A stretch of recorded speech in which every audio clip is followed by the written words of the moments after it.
একবার এই নতুন পদ্ধতিতে আলু পরোটা বানিয়ে খেয়ে দেখুন। একবার কাউকে বানিয়ে খাওয়ালে দেখবেন আবার খাওয়ার রিকোয়েস্ট আসছে। তাছাড়া সঠিক নিয়মে আলুর পুর ভরলে প্রতিটি পরোটা হবে বলের মতো ফুলকো, নরম তুলতুলে আর ভেতরের পুর থাকবে সমানভাবে ছড়ানো। আসসালামু আলাইকুম বন্ধুরা, কিচেন বাঙালিয়ানা চ্যানেলে আপনাদের সবাইকে স্বাগত জানাই।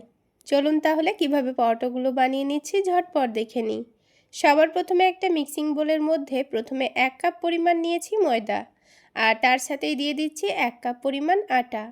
আপনারা চাইলে শুধু ময়দা বা শুধু আটা দিয়েও পরোটাগুলো বানাতে পারেন। এবার এই ময়দার মধ্যে অল্প একটু লবণ আর চিনি দিয়ে দিয়েছি, দিয়ে শুকনো উপকরণগুলোকে মিশিয়ে নেব। এখন এই ময়দার মধ্যে কোনো রকম তেল বা ঘি ব্যবহার করছি না।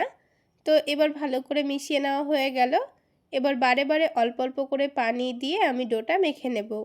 ঠিক যেইভাবে আমরা রুটি করার জন্য আটা মেখে থাকি সেইভাবেই কিন্তু ডোটা মেখে নিতে হবে। খুব বেশি নরমও হবে না, আবার খুব একটা শক্তও হবে না।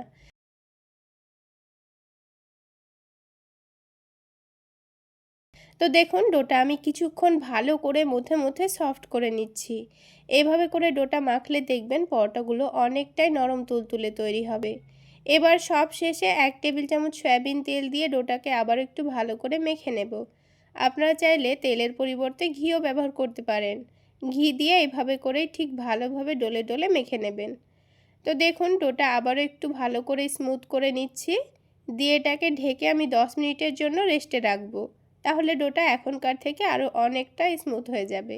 আর এর মধ্যেই আমি আলুর পুরটাও তৈরি করে নেব। তো সেই জন্য আগে থেকে 3টে মিডিয়াম সাইজের আলু সেদ্ধ করে রেখেছিলাম। এখন এই আলুগুলোকে একটা গ্রেটারের সাহায্যে খুব ভালোভাবে গ্রেট করে নিচ্ছি। আপনারা চাইলে কাঁটা চামচ দিয়ে আলুগুলোকে খুব সুন্দর করে ম্যাশ করে নিতে পারেন। এইভাবে করে গ্রেট করে নিতে হবে, তাহলে কিন্তু এর মধ্যে একটুও দলাভাব থাকবে না, খুব সুন্দর আলুর পুরটা তৈরি হবে। এবার কড়াই দিয়ে দিয়েছি 1 টেবিল চামচ পরিমাণ সয়াবিন তেল। আপনারা চাইলে সর্ষের তেলও দিতে পারেন কিংবা ঘিও ব্যবহার করতে পারেন। তাতেই বেশ খানিকটা পরিমাণ পেঁয়াজ কুচি দিয়েছি আর অল্প একটু কাঁচামরিচ কুচিও দিয়েছি। এবার পেঁয়াজ আর কাঁচামরিচটাকে লালচে কালার আসা পর্যন্ত ভেজে নিয়েছি। এখন এর মধ্যে দিয়ে দিচ্ছি 1/2 টেবিল চামচ পরিমাণ আদা রসুনের পেস্ট। চাইলে আপনারা আদা রসুনটা কুচি করেও ব্যবহার করতে পারেন। এবার আদা রসুনের কাঁচা গন্ধ যাওয়া পর্যন্ত খুব ভালো করে ভেজে নিচ্ছি। তো দেখুন আদা রসুন কিন্তু খুব সুন্দর করে ভাজা হয়ে গেছে। এখন এখানে কিছু গুঁড়ো মশলা দিয়ে দিতে হবে। তো প্রথমেই দিয়ে দিয়েছি স্বাদ মতো লবণ, একটু কালারের জন্য দিয়েছি সামান্য পরিমাণ হলুদের গুঁড়ো, একটু ভাজা জিরা গুঁড়ো দিয়েছি আর খুবই সামান্য পরিমাণ গরম মশলা গুঁড়ো দিয়ে দিয়েছি। আর একটু চটপটা ভাব নিয়ে আসার জন্য চাট মশলা দিচ্ছি আর সবশেষে টমেটো সস দিয়ে দেব। এখানে আমি আলুর পুরটা যত টেস্টি করে বানাবো পরোটাগুলো খেতে কিন্তু ঠিক ততটাই মজার হবে। এবার দিয়ে দিচ্ছি গ্রেট করে রাখা আলু। তারপর মশলার সঙ্গে ভালো করে মিশিয়ে নিলেই কিন্তু আলুর পুর আমাদের তৈরি হয়ে যাবে। তো দেখুন খুব সুন্দর করে আমি মশলার সঙ্গে আলুর পুরটাকে মিশিয়ে নিয়েছি। এবার এটাকে একটা প্লেটের মধ্যে তুলে নিচ্ছি, দিয়ে খুব ভালো করে ছড়িয়ে দেব, তাহলে এটা খুব তাড়াতাড়ি ঠান্ডা হয়ে যাবে। এই আলুর পুরটা খেতে যে এত মজার হয়েছিল, সত্যি বলছি বন্ধুরা, পরোটাগুলো একবার এইভাবে বানিয়ে না খেলে কিন্তু এর স্বাদ আপনারা বুঝতেই পারবেন না। তো আলুর পুর ঠান্ডা হতে থাক, এদিকে আমি ময়দাটা আবারও একটু ভালো করে মেখে নেব। রেস্টে রাখার জন্য দেখুন ডোটা কিন্তু আগের থেকে এমনিতে অনেকটাই সফট হয়ে গেছে।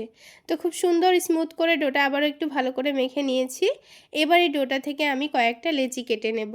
আমি কিন্তু পরোটাগুলো একটু বড় বড় সাইজের বানাবো, সেই জন্য একটু বড় করে লেচি কেটে নিয়েছি। আপনারা আপনাদের পছন্দ মতো লেচিগুলো কেটে নেবেন। এবার একটা একটা করে হাতের তালুতে সুন্দর করে ঘুরিয়ে ঘুরিয়ে লই বানিয়ে রাখতে হবে। তো দেখুন সবগুলো লই বানিয়ে আমি সাইডে রেখে দিচ্ছি। আর এই আলুর পুরটাও কিন্তু ঠান্ডা হয়ে গেছে। তো যতটা আমি পরোটা বানাবো লই বানিয়ে রেখেছি, ঠিক ততটাই এখানে আমি আলুর পুরের বল তৈরি করে নিয়েছি। তো দেখুন যত বড় করে লইটা হয়েছে তার থেকে একটু ছোট সাইজেরই কিন্তু বলটা বানিয়ে রাখতে হবে। এবারে লইটাকে হাত দিয়ে ভালো করে একটু চ্যাপটা করে নেব। তারপর একটু ময়দা দিয়ে দিয়েছি। ময়দার সঙ্গে আলুর পুরটাকে খুব সুন্দর করে কোট করে নিতে হবে। তারপর এইভাবে করে চারিদিকটা চেপে চেপে সুন্দর করে ফোল্ড করে নিচ্ছি। খুব সুন্দর করে চারিদিকটা ঢেকে দিতে হবে, তা না হলে কিন্তু বেলার সময় ফেটে যেতে পারে। তো দেখুন একটা লই কিন্তু আমাদের রেডি হয়ে গেল। এখানে আমি আপনাদের একটা সিক্রেট টিপস বলবো। পুর ভরা লেচিগুলো বেলার আগে অন্তত 5 মিনিটের জন্য রেস্টে রেখে দিন। এতে ডোটা নরম হয়ে যাবে আর বেলার সময় কিন্তু একটুও পুর ফেটে বাইরে বেরোবে না। সত্যি বলতে আমিও প্রথমে যখন পুর ভরে বেলতে যেতাম পরোটা ফেটে যেত আর একদম ফুলতো না, কিন্তু এই টিপসটা কাজে লাগানোর পর থেকে আমার প্রতিটা পরোটা বলের মতো ফুলকো হয়। আপনারা যারা প্রথমবার বানাচ্ছেন বা পরোটা বেলতে ভয় পান তারাও এই ট্রিকটা মেনে চললে একদম পারফেক্ট বানিয়ে ফেলতে পারবেন। অবশ্যই ট্রাই করে দেখবেন কিন্তু। তো আমার সবগুলো লই বানানো হয়ে গেছে। 5 মিনিট পর আমি পরোটাগুলো বেলে নেব। তো পরোটাগুলো আমি ময়দা দিয়ে বেলে নিচ্ছি, আপনারা চাইলে তেল দিয়েও বেলে নিতে পারেন। তো ময়দা দিয়ে বেললে একটু সুবিধা হয়। তো প্রথমে লইটাকে ময়দায় কোট করে নিয়ে হাত দিয়ে একটু ভালো করে চেপে চেপে বড় করে নিতে হবে। তারপর আলতো হাতে ঘুরিয়ে ঘুরিয়ে খুব সুন্দর করে বেলবেন, দেখবেন আস্তে আস্তে খুব সুন্দর বড় হচ্ছে। এইভাবে করে পরোটাটা বেলবেন, দেখবেন লইটা অনেকটা নরম হয়ে যাওয়ার জন্য কিন্তু একটুও ফেটে যাবে না, আর চারিদিকে সমানভাবে আলুর পুর ছড়িয়ে থাকবে। এবার এক্সট্রা ময়দাটা আমি হাত দিয়ে একটু ঝেড়ে ফেলছি। আর পরোটাটা দেখুন খুব বেশি মোটাও নেই। তো এইভাবে করে সবগুলো পরোটাই বানিয়ে নিতে হবে। তো এবার এটাকে ভেজে নেওয়ার জন্য প্রথমে প্যানের মধ্যে কোনো রকম তেল দিতে হবে না, এমনি পরোটাটা দিয়ে দিতে হবে। তারপর উল্টে পাল্টে হালকা করে সেঁকে নিতে হবে। পরোটাটা প্রথমে কিন্তু আমি খুব বেশি হাই ফ্লেমে সেঁকিনি, মিডিয়াম আঁচে সেঁকে নিয়েছি। তারপর 1 চামচ তেল নিয়েছি, দিয়ে পরোটার চারিদিকে ছড়িয়ে দিয়েছি। আর দেখুন কত সুন্দর বলের মতো ফুলে উঠেছে।